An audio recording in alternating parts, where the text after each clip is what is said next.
ኦብ መንጎ ካይሮን ሞቃዲሾን ዝተፈጸመ ወተሃደራዊ ስምምዕ ኢትዮጵያ ዘሎ ወጥሪ ቀዝዙ ኦብ ሶማሊያ ውጥን ምውፋር ሰራዊት ግብኪ ነቲ ገብ ቀርኒን አፍሪቃ ዘሎ ሚዛን ኃይሊ በመሰረቱ ክግልበት ከምዘል ተንተንቲ ይገልጹ። ግብፅን ሶማሊያን ጥቡነ ወተሃደራዊ ርክብ ክፈጥራ ዝጀመራ አዲስ አበባ ምስታ ካብ ሶማሊያ ዝተፈልየት ዞባ ሶማሊላንድ የ19 ኪሎ ሜትር ገማግም ቀይሕ ባህራ መደበር ኃይሊ ባህሪን ንግዳዊ ወደብን ንምጀም ናይ 50 ዓመት ስምምዕ ድህሪ ምፍራማ እዩ። በመሰረት እቲ ባህደ ወርሂ ጥሪ ዝተህተመ መዘክር ምርድዳ ኢትዮጵያ እውንዶብ ቀጻሊን ሶማሊላንድ ቦጊ አፍልጦ ክትህብ እያ።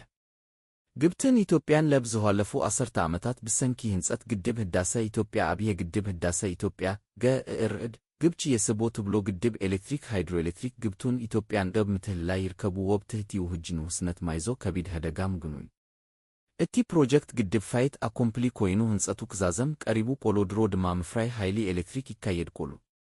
ግብቲ እንገርድ ዝሃበቶ ምላሽ ክሳብ ህጂ አብ ዲፕሎማሲያዊ ጸነት ጥራይ ዝተለጽረ ኮይኑ ኢትዮጵያ መህጉራዊ ህጊ ጥሂሳ አላ ዝብል ደብዳቤታት ናብ ባይቶ ጸጥታ ህቡራት ሃገራት ሃይሱዩ እንተሜነ ካይሮ አንጻር እቲ እናበየ ዝኺድ ዘሎ ህላወ ኢትዮጵያ ገብ ቀይሕ ባህሪ ዝያዳ ሃያል መርገግ ትህዝወለ ተንታኒ ትካልዮ ተወሳስባ ወስባብ አማር ፋይድ ግብቲ ኦብ ወሽመጥ አደን ዘለዋ ናይ ባህሪ ንግዳዊ ረብሆታት ንምዕቃብ ዕላማ ከም ዘለዋ ገሊጹ።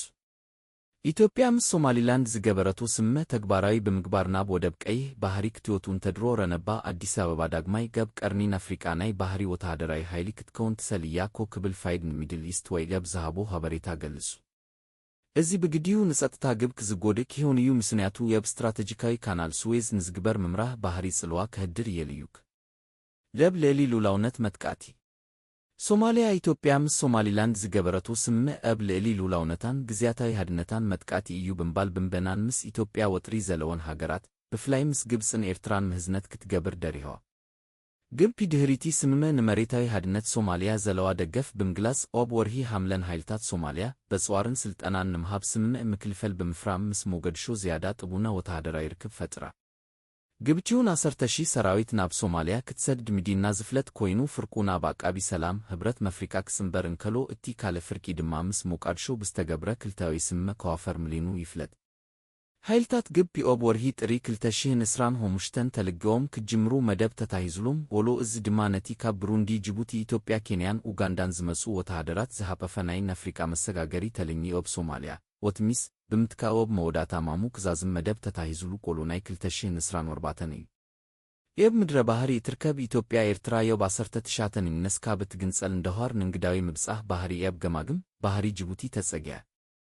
ኦብ ወርሂ መጋቢት 2018 መንግስቲ ኢትዮጵያ ጎብ ገማግም ባህሪ ሶማሊላንድ የብ ዝርከብ አቢ ንግዳዊ ወደብ ዲፒ ወርልድ በርበራ ሆድሽ ወደብ ብስኢት ለጥሪዩ እብዝ ፕሮጀክት እቲ ዝአበየ በዓል ዋና አክሲዮን ኤሚሬታዊ ኩባንያ ዲፒ ወርልድ ኮይኑ 51 ሚታዊት ብስኢት ዘለው ኮይኑ ሶማሊላንድ ብ30 ሚታዊት ኢትዮጵያ ድማ ዝተረፈ 19 ሚታዊት ብስኢት ይዛ ትርከብ።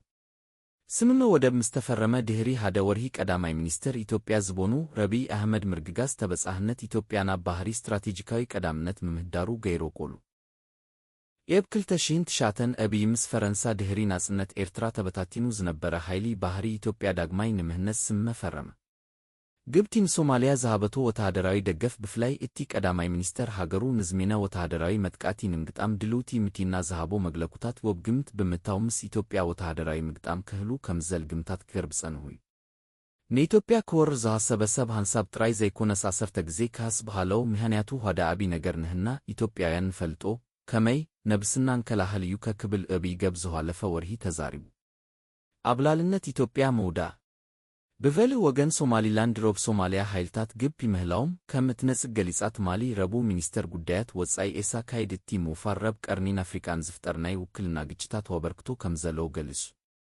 መንግስቲ ሶማሊላንድን ወብ ሃርጌሳ ዝርከብ ባህላዊ ቤተ መጻሕፍቲ ግብቲ ከቢድ ስክፍታ ጸጥታ ብምጥቃስ ንሃዋሩ ክህጾ ወሲኑ ኮሎኩሎም ሰራሕተኛታት ግብቲ በ11 መስከረም የ2072 ሰዓታት ካብታ ሃገር ክወጹ ከም ዝተወዘዙ ካይድ ሃቢሩ። ወተሃደራዊ ህላወ ግብቲ ኢትዮጵያ ገብ ጉዳይ ሶማሊያ ኢዳናይ መታው አነማ ከጉድሎ እዩ። ዩሱፍ ሐሰን ብጻይ ሲኢዩ ኤብሲቲ ዩኒቨርሲቲ ሞገዲሾ ኪህ ብጻይ ዩሱፍ ሐሰን ወል ምክልፈል ግብፅን ሶማልን ኢትዮጵያ ከ33 ዓመታት ወብ ልዕሊ ሶማሊያ ብዘይተወዳዳሪ አብላልነት ከብቀ ከምዘል ገሊጹ። አዲስ መበባ ካብ ምፍራስ ክልል ሶማልያ ጀሚሩ ብህጥታ በወታደራዊን በተዘዋዋሪን መንገዲ ብምፍጣር ብምጣዴ ብምድጋፍ ናይ ቀቢላታት ከባቢታት ጣልቃ ብምታውጎብ ምምላስ ሃገረ ሶማል ቬቶ አቂባያኩ ይብል ሐሰን። እዞም ወብ መላ ሃገር ፋሂሎም ዘለጆ ኢንክላብታት ኢትዮጵያ ንሶማልያ ተበታቲና ክትጸንት ስልጣን ከረጋግጽ ዘይክል ድሆም ማዕከላዊ መንግስቲ ንምርግጋጽ ቀንዲ መሳርሒትዮም ከክብል ንሚድል ኢስት ወይ ኤብ ዝሃቦ ሀበሬታ ገልጹ። ሐሰን ወል ምክልፈል ግብፁ ሶማልን ነዝ ሚዛን ኋይሊ በመሰረቱ ክሚሮ ከምዘል ተማቱ። ወታደራዊ ህላው ግብ ኢትዮጵያ ገብ ጉዳይ ሶማል ኢዳ ናይ መታው አነማ ከጉድልን ከሎ ግብቲን ሰራዊት ሶማልያ እትህቦ ወታደራዊ ስልጠና እንደገፍን ድማ ሶማልያ ዶባታ ንሙሐስን ሉላውነታ ንምሕያልን አነማ ከቢሄልዩክ